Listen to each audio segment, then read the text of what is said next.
Hello and welcome to another episode of Football Behavior Management, where we are going to look into the brain types of famous footballers. Uh, Tonight it will be all about Ruud Gullit, as we Dutch pronounce his name, or Ruud Gullit if you're English speaking. Uh, if you have any question, any remark, please let me know. Please put them in the chat and then I will answer it if I can. Um, so today we're going to do a bit of different, but let's get Ruud Gullit here in the show. Yeah, of course. Unfortunately, he's not live in the show. That would have been great. But we have him here, and we're going to discuss his brain type a bit. I'm going to do it a bit different than the previous two. Kind of experiment, see how it goes. Because I'm going to use a report of a other player, but a player I can't name because he is still active playing, and so I would give a lot away about his brain type. But I'm going to use the kind of report that we're delivering to, in this case, his agent, so that his agent better understands how to deal with him. So this is a real report that I've been paid to create it. I've been paid to interview the player, and we have set it up in that way. So, but it all applies to Ruud Gullit, given that he has the same brain type, even though some details might differ in. Well, something might be different in the details, but the general gist will be completely the same. So let's see.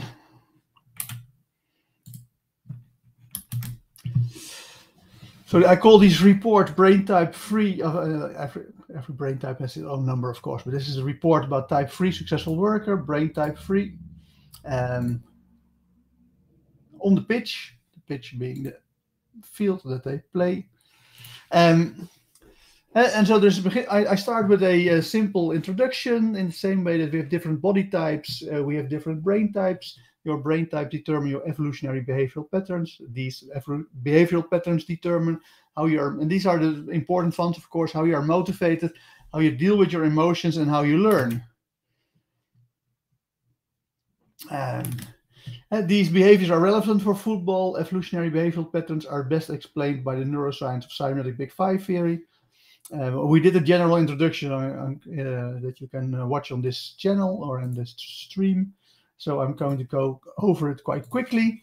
But it's quite important to know there are 3 different modus operandi that produce a different set of evolutionary behavior. We have stress behavior, neutral behaviors, relaxed behavior. But here it's important to know that when you're playing as a footballer, then people often talk about that football players are being pressured or that they're under pressure. But that is not a really good way of describing it. Actually, what it means is that they have less time and less space to play football. And so that's associated with stress. And in the neutral state, then there is normal time and space. And in the relaxed state, then there is plenty of time and space to act. And so we're going to take into account when we look at the brain type of the player, of how they actually act if they're pressured, or what basically in football terms means that they have less time and less space to make their moves. So then we move to the big 2. For those, let me just show you what we mean by the big 2. So the big 2, there's the axis between autonomy and social stability. Social stability has been shortened to stability. And the other big axis is from exploration to exploitation. So that is what is meant by the big 2. Hi, Alalami. Good to see you.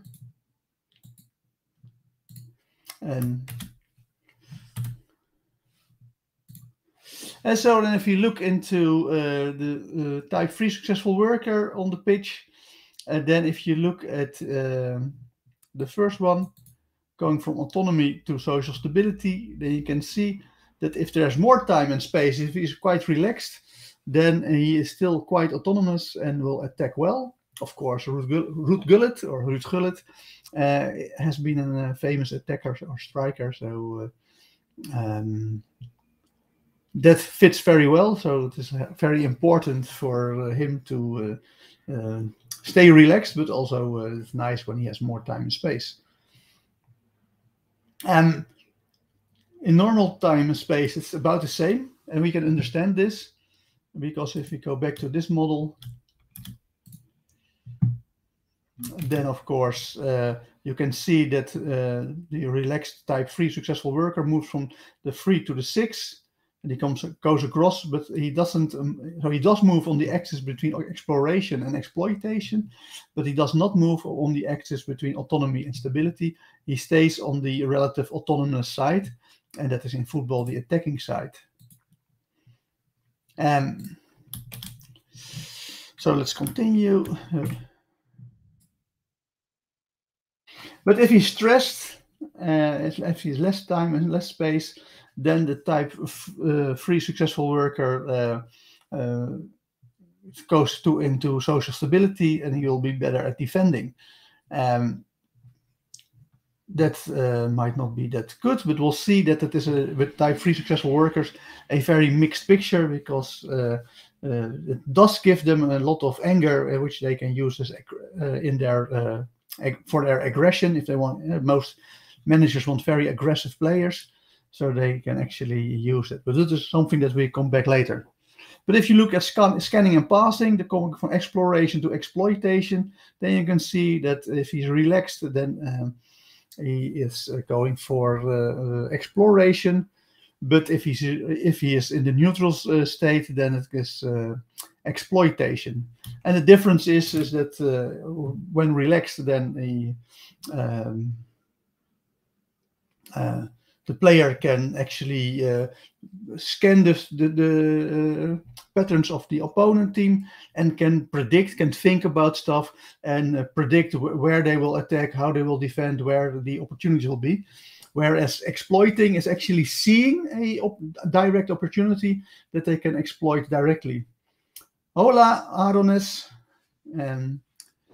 We are discussing the brain type of famous footballer Ruud Gullit, based on a report I've written for a real football star. He is still 17, but I can't name him because he's still playing, of course. But maybe later I can, and later I mean years later, I can say, hey, that was the guy that we did the brain type of. This is actually the statistics that we do. I'll not go into statistics. People don't like statistics on the stream. Nevertheless, here these graphs give an indication how good he is. And the rule is the more that they are to the right, the better the player is. And you can see this is a fantastic player. He actually made his Champions League debut at age 17. So you can already imagine this is a fantastic player. But Ruud Gullit was also a fantastic player. But I'm not sure whether he was already playing at the highest level at age 17. So he actually has an FBM, that's football behavior management score of 8.2. This is on a scale from 0 to 10.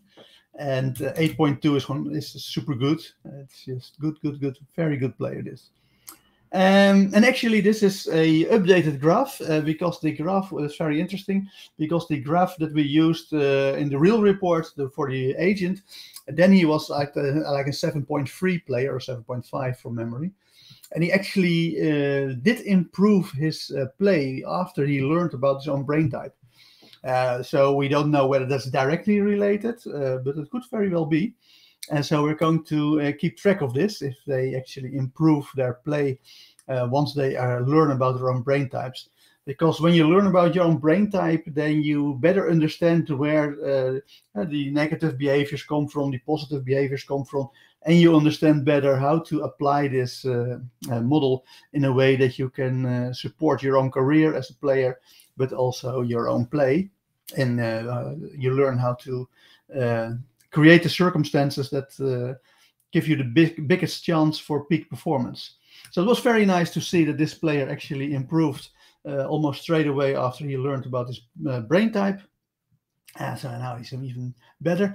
And of course, the debuting in the Champions League at age 17 happened after he learned about his brain type. So I'm not saying it is directly connected, but it is very nice, of course. Hi Ben, good to see you. Fantastic data testimonial. Yes, it is great data, but unfortunately it's only one player so far. But we are keeping track of all the other players. So then we come to the big five. If you look at the model again, then you can see agreeableness, conscientiousness, openness for experience, and extraversion as the four of the big five that I actually use. And its oppositions, antagonistic, detached, reasoning, and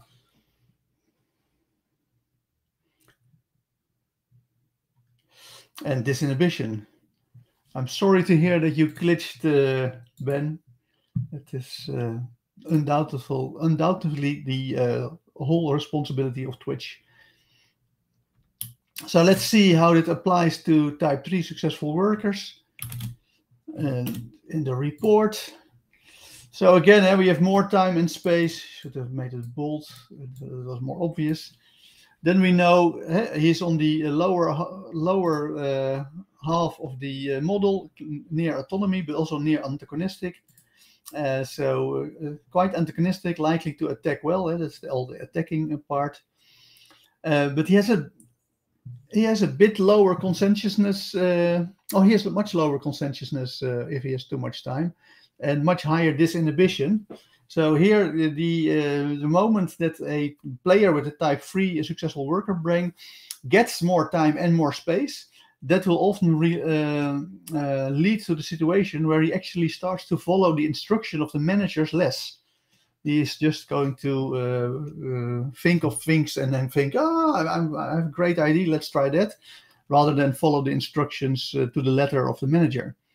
And of course, some managers might want that. They say, okay, you are a creative player, go for it. But other managers are very strict and they say, no, this is the target, these are the goals, the objectives, the sub goals. This is what you should, the way you should play. And then is it good for a manager to know that if this player, if a type 3 successful worker player like Ruud Gullit, gets more time and gets more space, then he will start to listen less to the manager. And he has a lower openness for experience, but higher openness for reasoning. And of course, overthinking stuff while playing football is quite bad. So you don't want type 3 successful workers to relax too much, unless you want them to have in a very free role, in a very creative role. And normal time and space, then still quite antagonistic, still likely to attack well. Higher conscientiousness, lower disinhibition. He is clearly following instructions, very coachable. And he has a higher openness for experience, lower openness for reasoning, which translates to seeing more opportunities and passing well. And in times of stress, then less time and less space, he'll defend well. He will have an average conscientiousness and disinhibition. So he will listen most of the time, but not always, to the manager.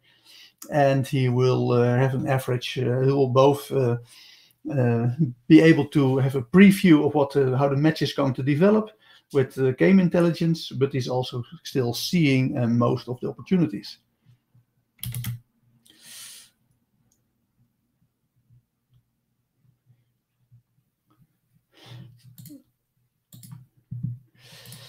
So let's move on. So then we come into the Big 10 or the aspects list. I can show you in the details. So this is all the smaller circles almost in the center, and we can go through those in relation to the report for players with a type 3 brain. again, this is a real report. This is also was very well received by the player agent and very well received by the player themselves, by himself. And they were blown away by the level of detail that was in the report. So again, with more time and space, the player becomes less enthusiastic. He tends to start to think, okay, everybody else can do it, and he is, but he's still more belligerent than polite, and more callous than compassionate. And again, the bottom two will remain the same if there's the neutral state. But rather than become unenthusiastic than enthusiastic, that turns completely the other way around. He becomes enthusiastic and assertive. So again, here you can see that it is not that handy to have a type 3 successful worker player relax that well. We've seen with type 1 perfectionist and the type 2 helper, especially type 2 helper, that relax as an attacker. We did Ronaldo, the famous striker, that he should really be relaxing when he's playing. But with the type 3 successful worker player, you want to keep him more in the neutral zone. And in times of stress, he's going to average out again, be somewhere between enthusiasm and unenthusiasm, between assertiveness and second fiddle, but it will become much more polite and much more compassion. But it is quite negative because the anger issues that we'll see later come into play, and so it's still we call it polite and compassionate, but it is not that positive. Again, in normal life, it might be quite positive for football players because then they can have the amount of aggression that they're looking for, at least that the manager is looking for. And so I started this talk with explaining that the Cybernetic Big Five Theory model is mainly about motivation, emotion, and cognition. So let's see how that translates to type 3 successful worker players. And the motivation, they're motivated mostly by material rewards. Of course, that is in football a very good way, a very good place to be if you're like that in football, because they are going to be rewarded quite handsomely. But it also gives you problems. Hi Yvonne, did you miss the Joe Biden? No, not just yet. It was yesterday, the Biden speech. It's on Tuesday, not on Wednesday. But you can watch it again on the stream. We're going to make a post out of it. So I missed you yesterday when I did 1.5 hour explanation of the Biden speech on Afghanistan. And he actually listened, because yesterday, for those people who watched yesterday to the Biden speech, a number of the remarks I made, especially about denying all the negative stuff, that was actually changed yesterday. He had another speech, and Biden actually, or the speechwriters of Biden, of course, they actually did learn from their mistakes. Of course, not because I told them so, because they haven't heard of me. But they now said, I refuse, rather than said, I'm not going to let American soldiers die. Now Biden said, I refuse to send soldiers to their death. So much better performance. I'm not sure of the performance, I just got the sound bites, but much better speech writing than the one that we looked. I can't give you a link yet because I have to process the video somewhat. But I will make sure you get it once it's there.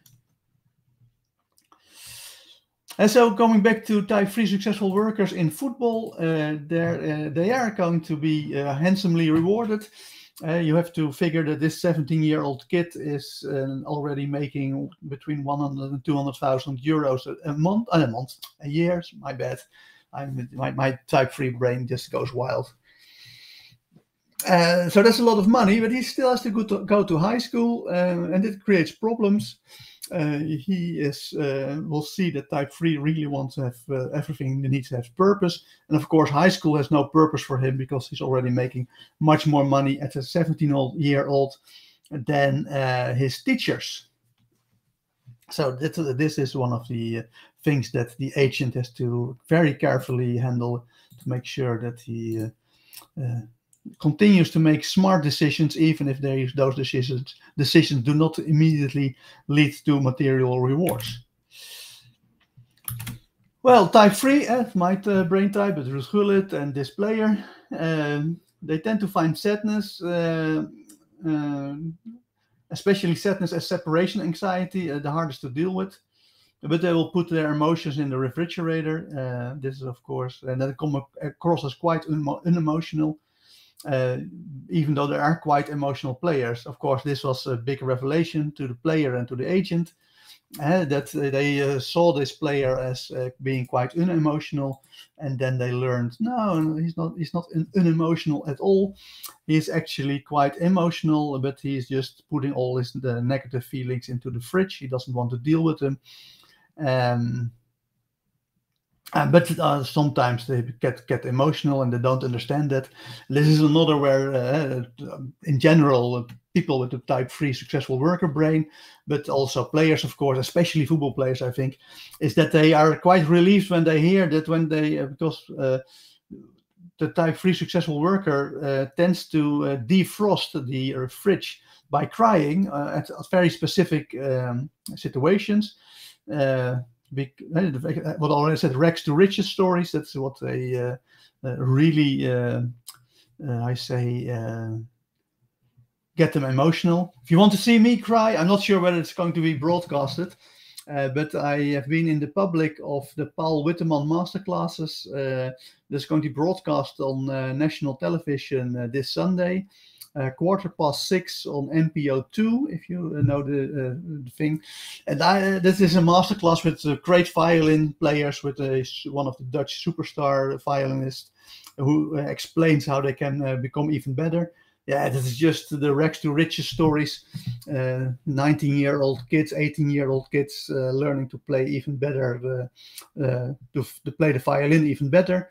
That just makes me cry, and I'm not, again, I don't know. They are taped about 1.5 hours, and they have probably way less time to actually broadcast it all. But the superstar violin player Isabel van Keulen, she actually mentioned to one of the violin superstars that she should not become emotional, but she should make the public emotional. And of course, I was sitting behind her, being very teary-eyed of it all, because it was a great context for me to defrost the fridge with all the emotions in it. So I guess if I were the director, or I say the editor who's going to make the final cut, I would make sure that there was a shot of me crying while the superstar violinist is explaining that the audience should be the one crying and not the performer. But I'm not sure whether it's going to happen. But why? If you're in the Netherlands, why not watch it and see if you can see me cry? It's also beautiful violin play, of course. But that's what I'm explaining here also to the football superstar, because what happens in reality is that the type 3 successful worker doesn't understand this process and thinks that crying is very bad for his image. And of course, especially if you play as a football player, as a pro player, it's a very macho, really tough, we're guys, we're going to stomp on the opponent. So crying is not that accepted in that context. And even in general, all type 3 successful workers have issue with crying because they think it is bad for their image, and they, of course, cherish their image. So what happens is when they get emotional, they first get confused because they think, but I'm relaxed and I'm feeling good and there's a nice rags to riches story. Why am I crying? This makes no sense. And then they try to hold back the tears so they can. It becomes a really, and then that's actually physical uncomfortable. So that makes them even more confused. So all in all, it helps in enormously when they learn that that crying is actually a way of releasing these emotions. It actually happens when they relax. It's a sign of relaxation, and it is good for their image rather than bad. So that is one of the big lessons here for the player, and I guess that Ruud Gullit has had this lesson also in his life. And here already we see with cognition that the players really want to have something purposeful in their lives.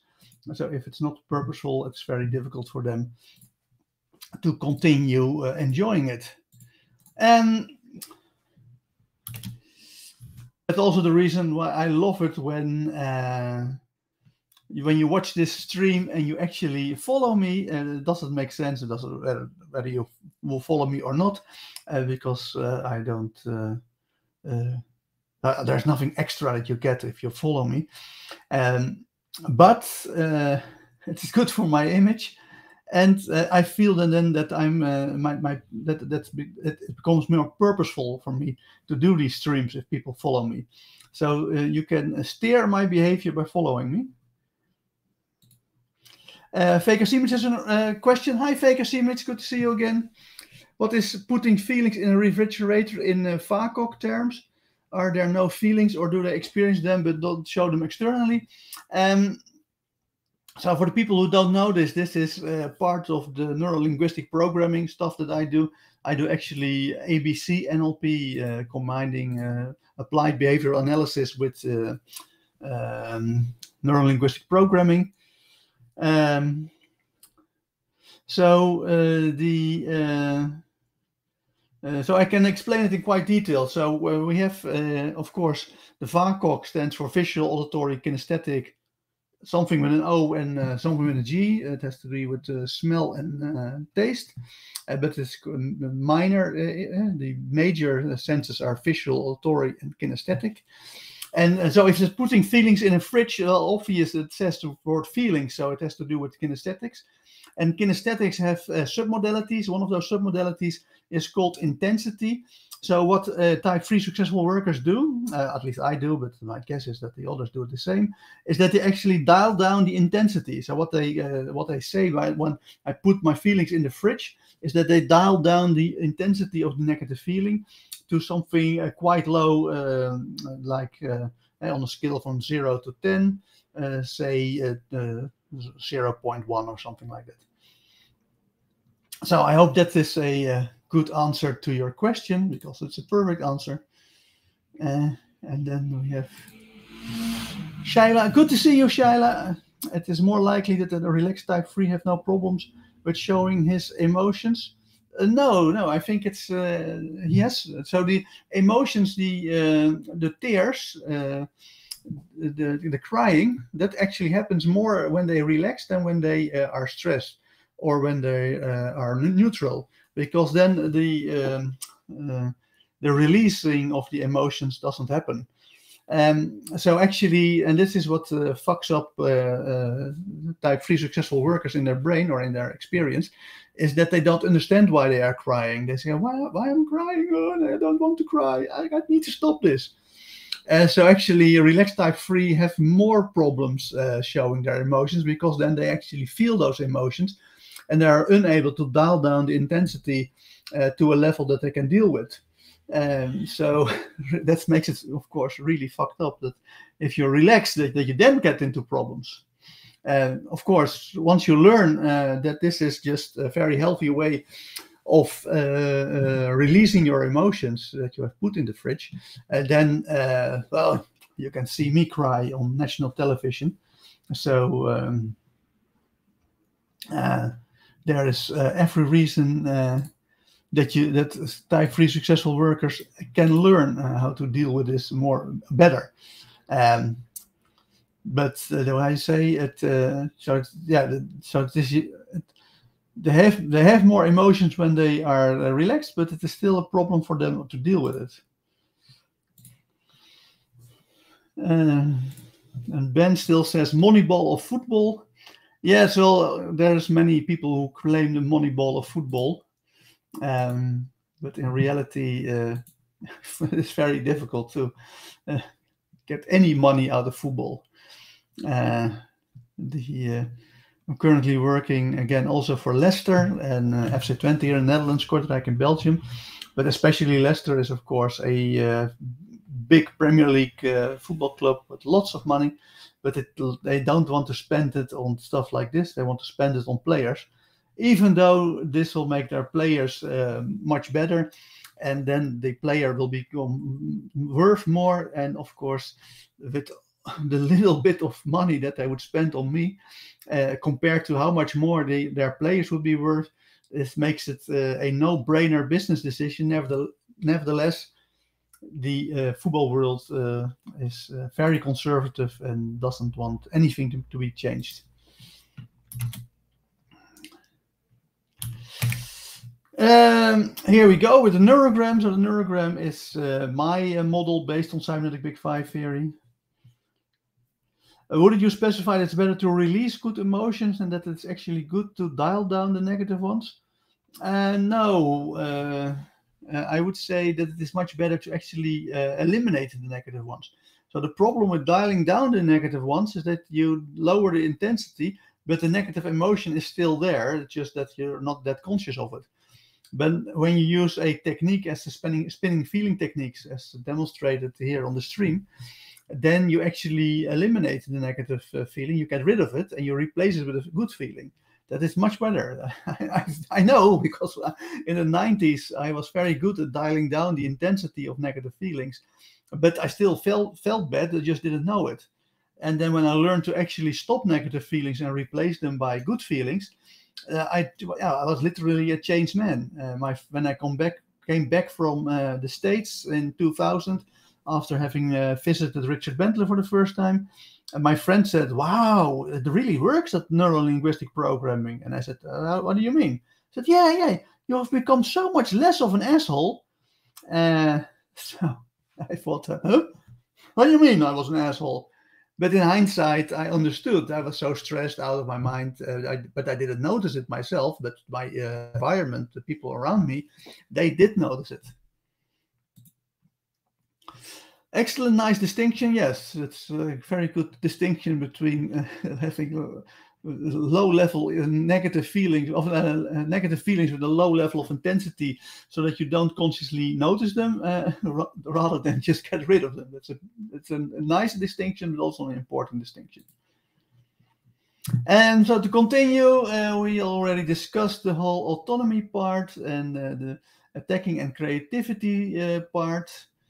We did already the exploration. I've gone over all of this, I think. That is really quickly. Yes, I think I discussed all of this. So this is another thing that I did not think of, but that the player agent said, well, we are very interested to know how the relationships are in the locker room. Which reminds me that there is a great program starting September 13th. So this is already quite close. It's a program in Dutch where we're going to discuss all the relationships between all the different brain types. So I put the link into the chat, but I'll also include it just because it's a nice image in the visual aspect of this stream. So brain types in love and work is it called, and we're going to discuss all the possible different relationships. So if you're interested in that, then check out that page. The link is in the chat, because I think that is a very good offer, and it is a very interesting program for the coming 20 weeks that we spent about half a year discussing all the relationships. Well, type 3 is easy for themselves and easy for others, so that is a nice type to be around. But they tend to play a role, so it's very difficult for type 3 successful workers to actually understand who they are themselves. They often have an unclear self-image. They're not really know what they are about, but they are very good at playing a role. They have all these masks that they will use. And for instance, today I'm using the NLP trainer who also works in football mask. I can put it on. And if you ask me, Joost, but who's behind the mask? Who's behind the mask? Who are you? Then I get very nervous and I say, well, I have all the masks. Just tell me which mask you want. Then I can play the role. But if you're asking who's behind the mask, it doesn't work like that. And they are semi-problem solvers, so that is easy. They behind the mask is the asshole. Yeah, well, at least in the 90s, although a lot of people still think of me as an asshole, but those are the people that I criticize because they're doing stupid things. But most people that I work with and that either listen to me or simply do great things rather than stupid things, they kind of like me nowadays. At least much more than in the 90s. So the type 3s are semi-problem solvers. That means that they have an attitude where they say, okay, well, we're sure we can swipe some problems under the rug. We can compromise. That's no problem. The only issue is that because they're so sensitive to material rewards, is that when they calculate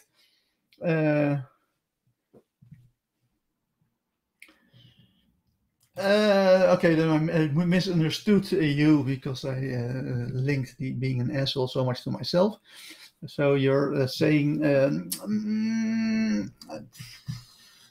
I don't think it's in type 3 in general. It isn't type. Maybe it's in general for stressed type 3s, but I think that it also goes for every other type. When people stress, if people stress, I should say, if people stress, then the negative evolutionary behavioral patterns come about. And it are those negative behavioral patterns that make them an asshole. So I think it goes for all 9 types, and not just specifically for the type 3. And it has more to do with being stressed than to be a specific type. So I think type 3 successful workers in theory should be maybe even the least of an asshole. If it had to do with the type, because they move in times of stress towards type 9 mediator, which is, of course, scores very high on social stability and high on agreeableness. But nevertheless, even though my behavior, if I'm stressed, becomes more social and becomes more networking and more bridge building and become more compassionate and more polite, it is very negative, and it is the kind of networking that an asshole would do. If I was at least in the 90s. Nowadays, I'm much better at controlling my own emotions. And so in reality, it's about all types. For instance, type 2 helper, Ronaldo that we discussed, if he's stressed, he moves toward type 8, the boss, and he becomes a real big asshole. Type 1, successful worker, Pep Guardiola that we discussed, moves toward type 4 romantic and becomes a real big asshole when he is stressed. So I think this is more in general. If you're talking about general, it's in general for all types, even though they have they do have different ways of becoming an asshole. So each type has its own typical assholeness, if I can put it like that. And so what I wanted to say is that they're semi-problem solvers, but that if they calculate that they get a bigger material reward, then they will create problems. Of course, this is for football players a big issue, especially for the club, because players play at the club, have a contract. The superstar talent that this is about is a 17-year-old boy has signed a contract, which is pretty good for a 17-year-old. But maybe in 2 years he is complaining and thinks, well, this contract doesn't honor me because I'm much better than the contract suggests. I should earn more money. And then we know that there are many other clubs in the world that offer the football player that amount of money, and maybe going from 200,000 euros a year to 1 or 2 million euros a year. So that's literally 5 to 10 times as much. And then a type 3 successful worker is very good at creating a crisis at the current club in order to force a transfer to a new club if he's able to earn more money. So that's something that the club should be aware of when you deal with players. And that's one of the reasons why I think that it is such a good idea for clubs to hire me to actually figure out the brain types of their players.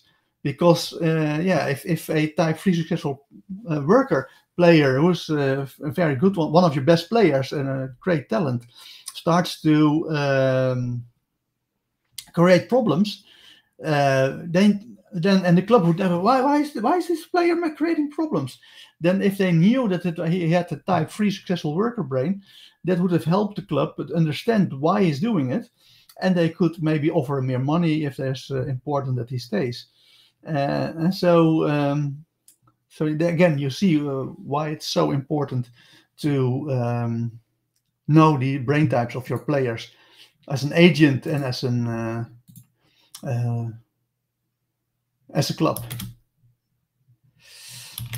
This is also very typical for type 3 successful workers, that if they're relaxed, then they're also quite loyal to friends, teammates, and staff, and they become way less sensitive to material rewards. And this is how people get messed up by type 3 successful workers, because they think, oh wow, this guy is so loyal to me. It's one of my best friends. Wow, great. Oh, he's so loyal to the club or so loyal to the agent. Fantastic. This is great.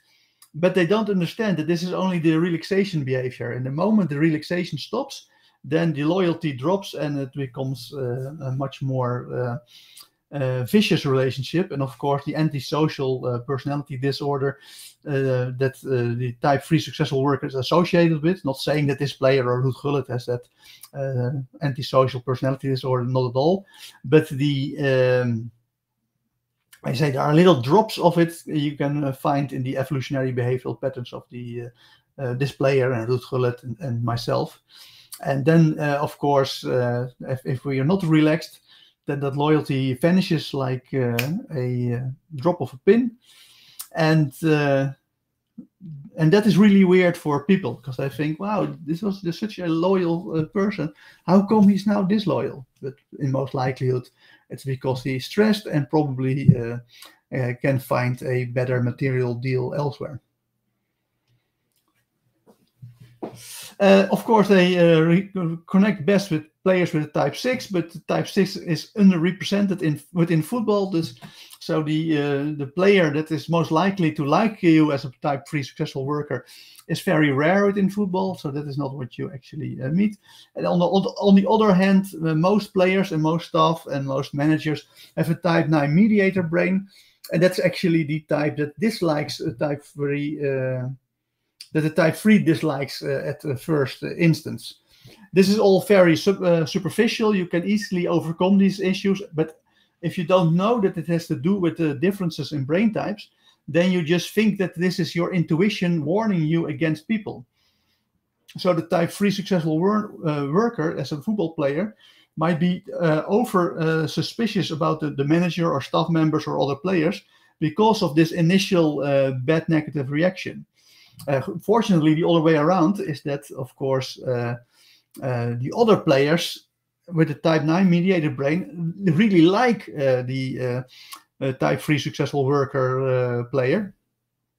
And of course, the players that would dislike the type 3 successful workers would be the 6s, the loyalists, and they are very rare. So while that means that for the type 3 successful worker player, it might be an issue to deal with certain members of staff and the manager and the other players, but that is easily solved when you explain how it works, and if you teach them skills to actually deal with themselves. So overall, the type 3 successful worker should not have any problems in the locker room. And another interesting thing that the player agent came up with, okay, well, how do we look at the career path of the player? And if you see then type 3s, they tend to overestimate how good they are. Well, of course, in this case, This guy, this player, we saw in the data. Where's the data? There's the data. We already seen in the data. This is a great player. He's a fantastic player. He's a super talent. But the chances are that he is even overestimating this, so that he even thinks he's even better than this. So that is important to keep track of, and especially, of course, as the agent, because players with a type 3 successful worker player might get it over in their head, and they think, oh, I should play at this level, at that club, where in reality it would be much better for their career if they would play at the lower league, at a worse club that is not as good as the super club that they like to go to.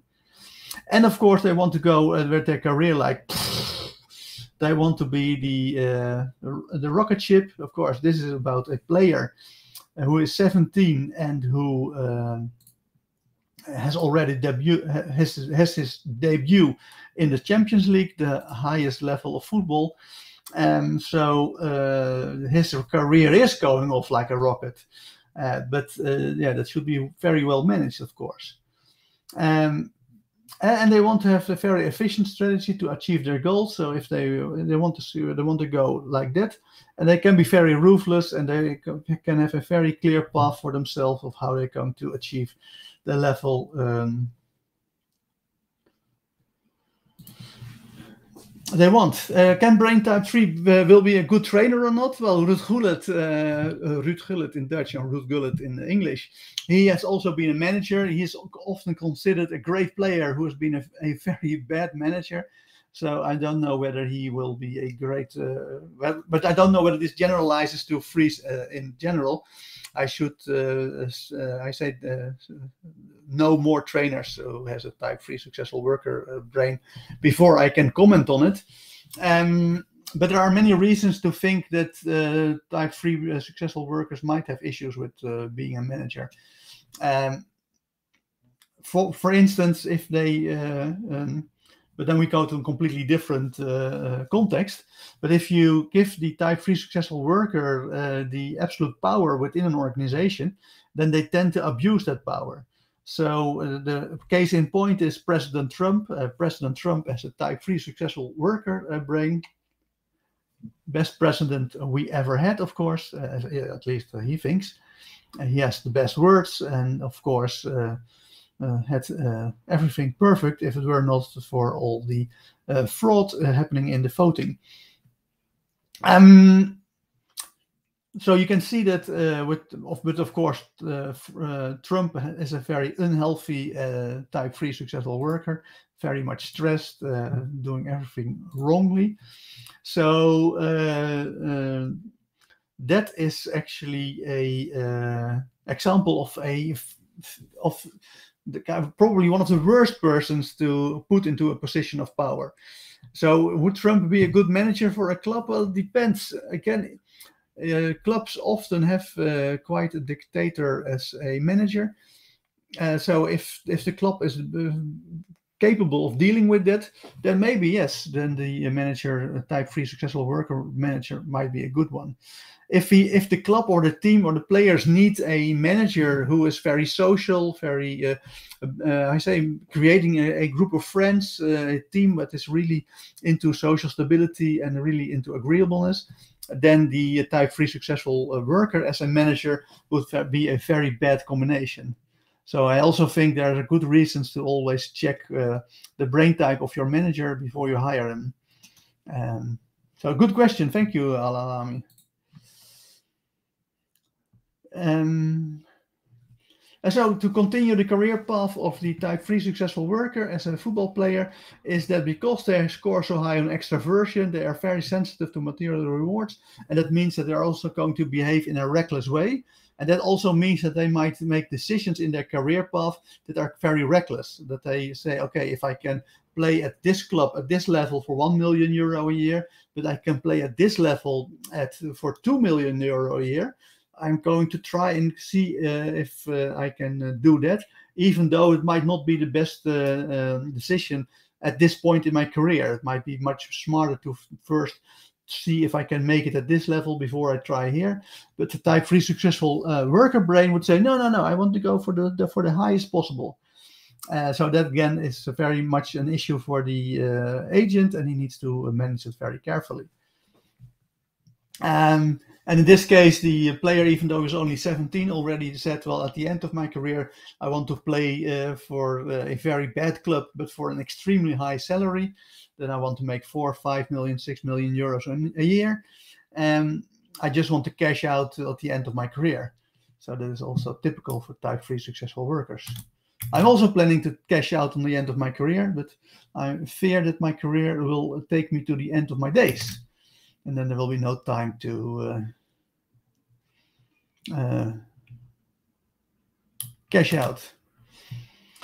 So I already discussed the issue with loyalty. In this case, there was a very player-specific issue in the sense that he skipped school sometimes. I always I skipped a lot of school in my time, high school. I actually, one of my current students is one of my classmates out of high school, and I asked her how did the class react to that, because I did not know that at the time, because I was skipping school. I had no idea how they looked at things. And she said, well, actually, we had the saying, well, some days Joost is in class and some days Joost is not in class. So I could completely understand why this player at 17 was skipping high school, because high school has no purpose for him. He is already making more than the teacher that is supposedly should teach him, and he just wants to skip school. So that is the report as I presented it to the player agent after having interviewed this superstar talent. Again, we can show you the graph, just how amazingly good he is. He does everything well. He's just a great player. Questions, remarks? Can I enlighten you with something? Or is everybody satisfied and clear on the type 3 successful worker? Tomorrow at 7 p.m. we're going to look at Romario. Hopefully my new lighting system will have arrived so that I actually get better lighting. I now do it completely amateurish with my own lights, but hopefully we get great lighting tomorrow, for those who wondered about my lighting abilities, which are really bad, by the way. Questions, remarks? There we have something. What's your prediction for the Netherlands versus Norway? I can make a prediction if you, but I did not make it, but I can actually have it calculated by I have a spreadsheet where it does that. So I don't know whether you want to wait for it, but if you like to wait for it, it will take 5 minutes to work. I can show you the spreadsheet and how it calculates everything.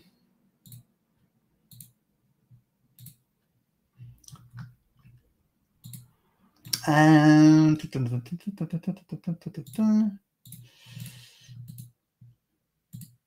so most people are running away.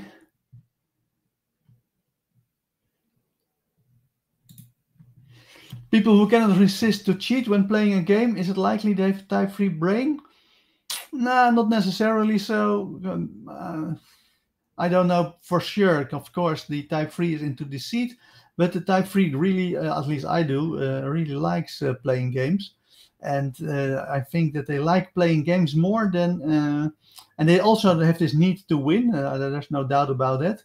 But they are, but their love for the game is so much that they don't want to risk being unable to play anymore if they cheat. So actually, I did, as far as I know, did not cheat that much during all the games that I played, and I play a lot of games. So I don't think that it is typical for type 3 successful workers. Might even be atypical. Iron Monkey said, but very insightful stream. Great, thank you.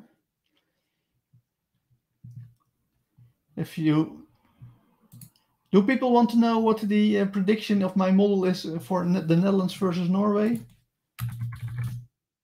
So please let me know. It's Norway and the Netherlands, which is also quite important. If not, then we are done for today. I see lots of people running away. Oh no, statistics, spreadsheets, we hate them. Ah! So no predictions today. So once again, thank you. Tomorrow we'll do... Oh, Veka Siemens says no, go ahead.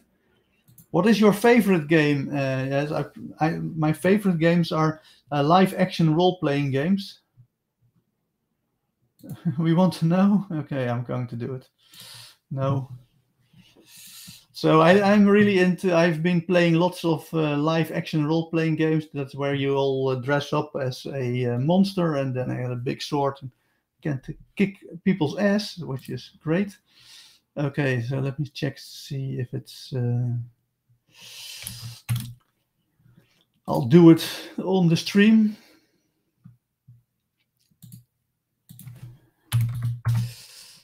So see if people like this as an encore. Even though I've done it before live on the live stream, but it just goes too fast, so most people can't follow, but I'll try and explain what I'm doing. This is then the real Moneyball stuff, where you can actually make money betting on the results. And we can see that we outperform the bookmakers by 5 to 10%, depending on exactly which system we use.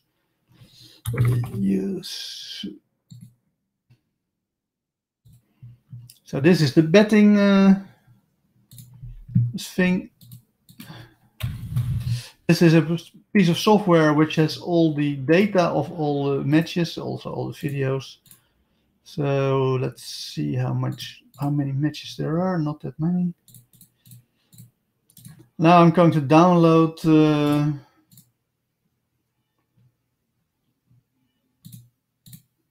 all the data for the Netherlands.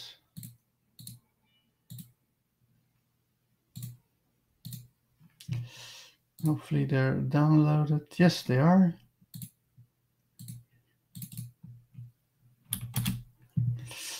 And off screen, I'm now opening it. See how many matches there are. 1, 2, 3, 4, 7 matches should be enough. And now I've copied the data of the Netherlands that I'm now going to put into the spreadsheet. Oh.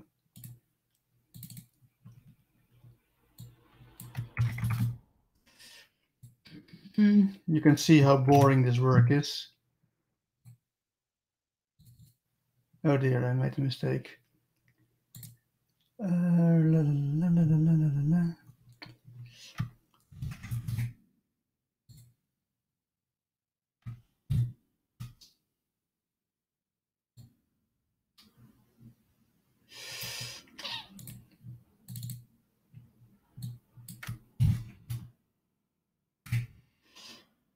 Okay, I repaired the mistake.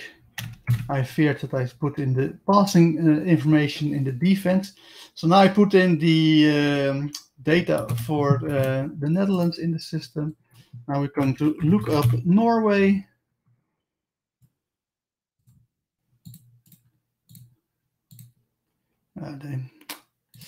Here we have a small issue because they have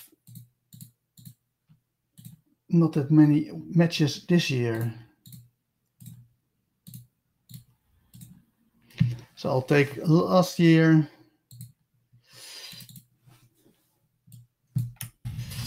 And we'll put that data into the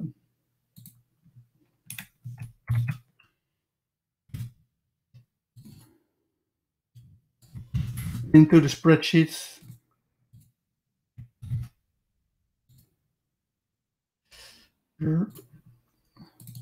Last one, and then we're done.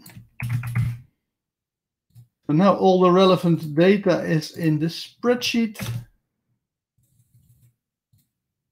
And now you can see actually it calculating the spreadsheet. So you can see here.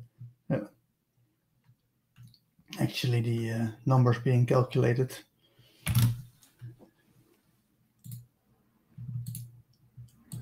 But I should check the. That is okay. That's okay. Uh-oh, looking bad for the Netherlands.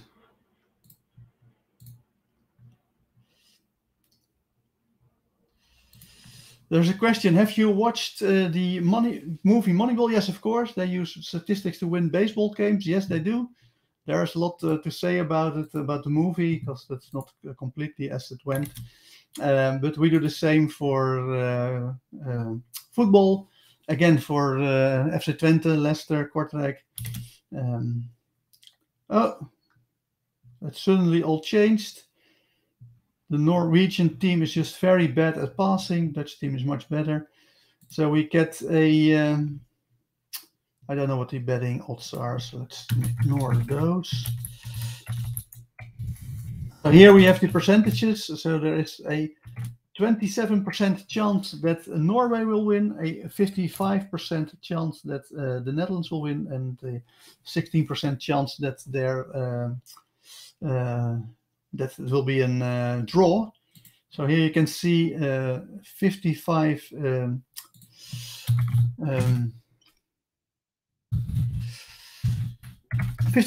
for the Netherlands, so the most likely the Dutch will win.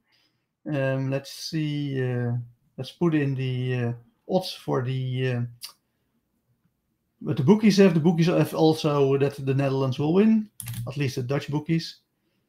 So let me check one. Oh, this is Turkey. Stupid Dutch site. Actually, they have give Norway very little chance. That is 4.45. I'm now adding the actually the odds that the bookies are offering, and then you can see that even though the Netherlands is that we think it's. Where are you guys? There you are.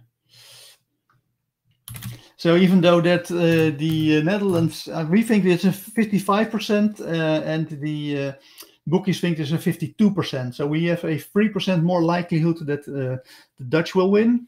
And or is it the case? Sorry, no, my bad. I'm looking at the wrong side. So we think it's 55.8% chance, and the book is 53.7. So we are a little bit more positive for the bookies, but the bookies have a much bigger chance for drawing, and we have a much bigger chance, or much bigger. It's all very close, of course. For the Norwegian team. So actually, even though we think the Dutch team is going to win, if you're into betting on football, because you have to do this over and over again, then actually betting on Norway is the best option here, because Norway is underestimated by the football bookies. And that means that you can, in the long run, you make more money betting on Norway, even though you expect to lose your money on the short term. But in the long run, you will make more money if you bet on those. But the interesting point, I don't know how much you want to go into statistics, but the interesting point here is that that we achieve almost the same numbers as the bookies, but we only use event data of individual players on the pitch. So we don't look at any of the team data. We don't look at historical data. We only look at actually what did the players do that were on the pitch during all the matches that we actually used to come up with this achievement.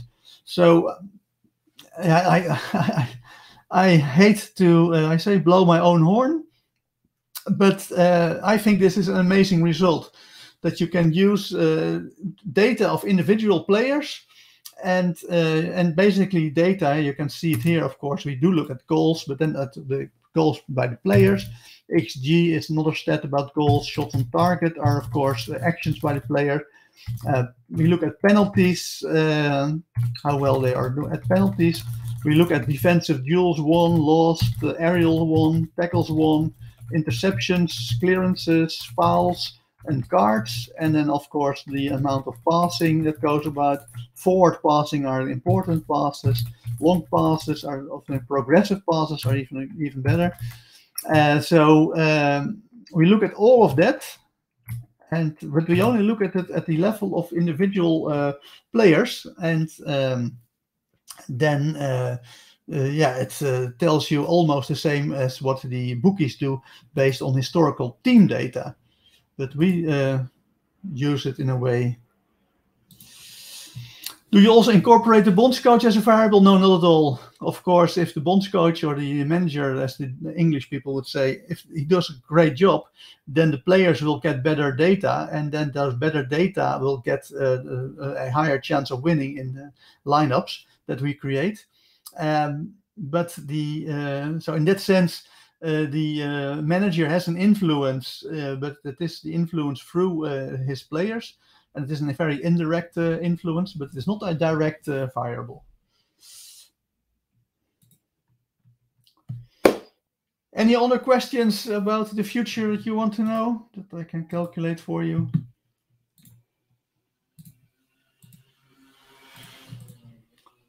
If you are not following me yet, please follow me. Iron Monkey, thanks, Joost. Great session. Well, you're welcome. I love doing this. Very interesting. Again, yeah, I try to do more stuff on football on the stream, but it doesn't sound like people really enjoy watching spreadsheets. But it's good to hear that you guys do like it. And we'll see. We'll see what the outcome is in a couple of hours. Good. No more questions, no more remarks, then we're done for today. Thank you. Bye, bye, bye. Wow, thanks. All right. Well, you're welcome. So see you tomorrow. Romario, he's an old player of PSV who turned politician in Brazil. We're going to look at his brain type and see what we can make of it. Bye, bye, bye, bye, bye. See you tomorrow.